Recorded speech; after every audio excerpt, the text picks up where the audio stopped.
principles. First, we have strong policies designed to prevent voter interference and intimidation. Second, we connect people to reliable voting information. Third, we work tirelessly to combat foreign interference and the spread of misinformation. And finally, we lead the industry in transparency for political advertisements. Our approach reflects the knowledge gained from prior elections, and we continue to adapt to stay ahead of emerging challenges.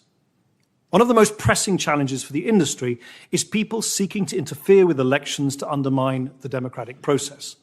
We constantly work to find and stop these campaigns across our platforms. This is an adversarial space, and we are often responding to urgent situations with imperfect information. We may not always get it right.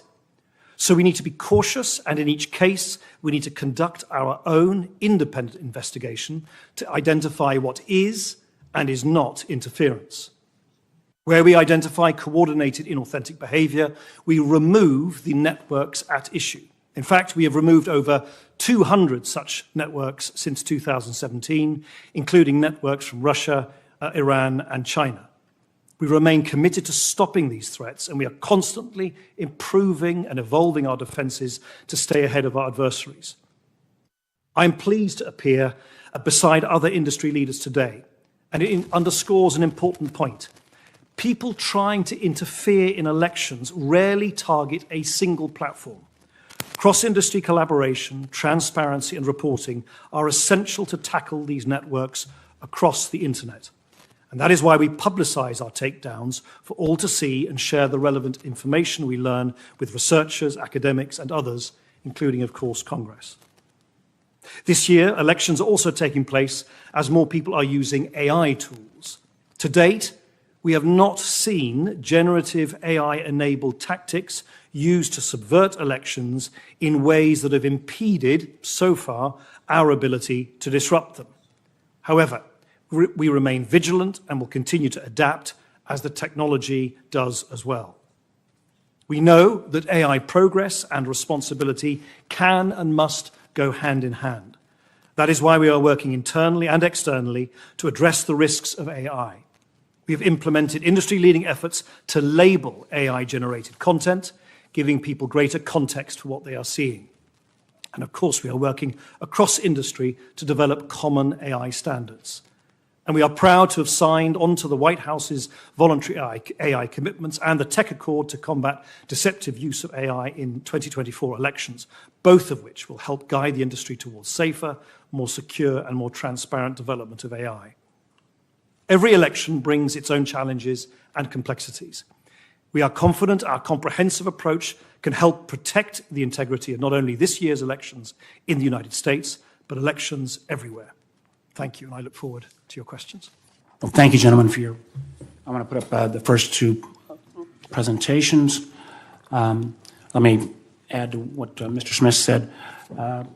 I concur that the 48 hours before the election, but I would argue the 48 hours after the polls close, particularly if we have as close an election as we anticipate, could be equally, if not more significant in terms of spreading false information, disinformation, and literally undermining the tenets of our democracy.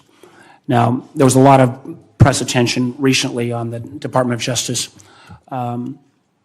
indictment of the Canadians in Tennessee who were paying off influencers, knowingly or unknowingly. What didn't get much attention is the first slide here, where under the banner of Fox News and the Washington Post, these look exactly like Washington Post and Fox News. Matter of fact, it may not be what we thought of as AI, but these are kind of AI techniques to make this so real. Matter of fact, they've even got real authors' bylines. And the balance of the ads and other things are totally reflective. This came out of this DOJ indictment. I guess the question in these are, Nick, you mentioned comprehensive. They appeared on your site. They also appeared on Twitter's site, X's site. I think it is a real shame that in the previous investigations. Twitter was a very collaborative entity. Under X, they are absent, and some of the most egregious activities taking place. But I'm not sure any American, even a technology-savvy American, is going to figure out that these are fake. So where does that responsibility lie? Shouldn't your efforts have been able to spot that, and how do we make sure, because only after the fact in 2016, we didn't have real-time numbers of how many Americans were viewing the fake sites, and they literally were ended up of, hundreds of millions. I still remember both the Tennessee Republican Party and the Black Lives Matter site. The real sites had less viewership than did the Russian-based sites. How does this get through? How do we know how extensive this is? And we have many, many more of these. What are we going to do about it in these next 48 hours to make sure that Americans are informed to beware? Mr. Clegg. Well, firstly, Senator, you're absolutely right that it is a hallmark of Russian foreign interference in the democratic process to generate AI stories resembling real media.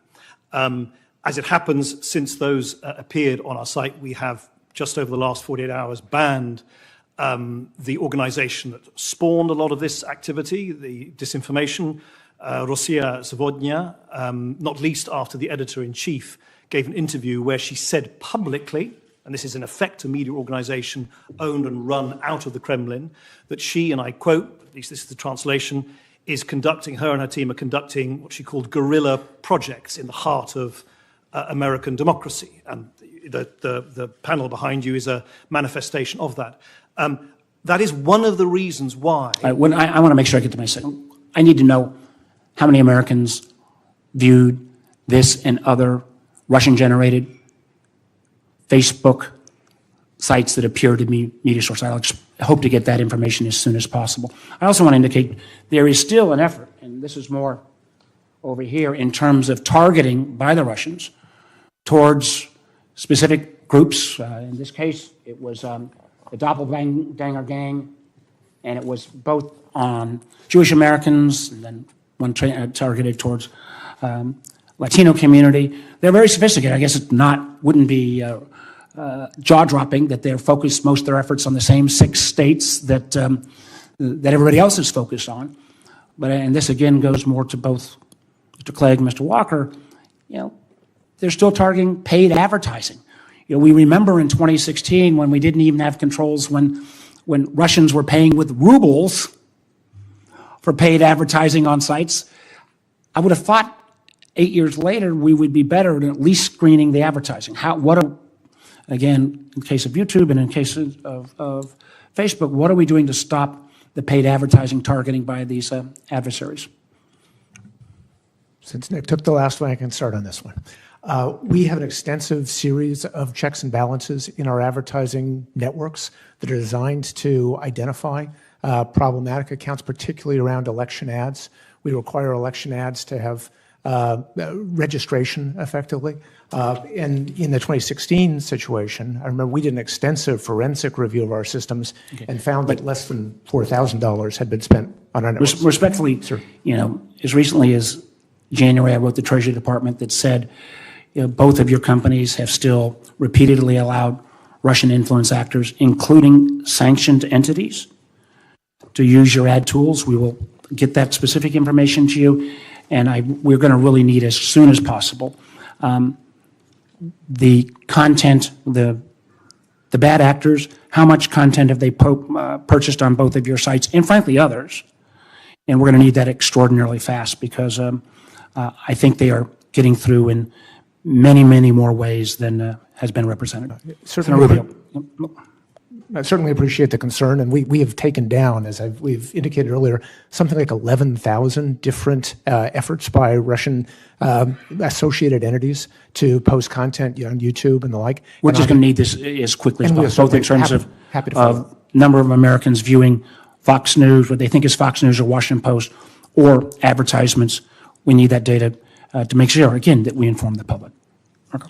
Thank you. The area I want to focus on is where political speech is involved, and it's sort of this area I talked about in my opening statement, which is, so, and really in particular, I want to understand what the current policies and practices are as we speak regarding content moderation, specifically in speech. So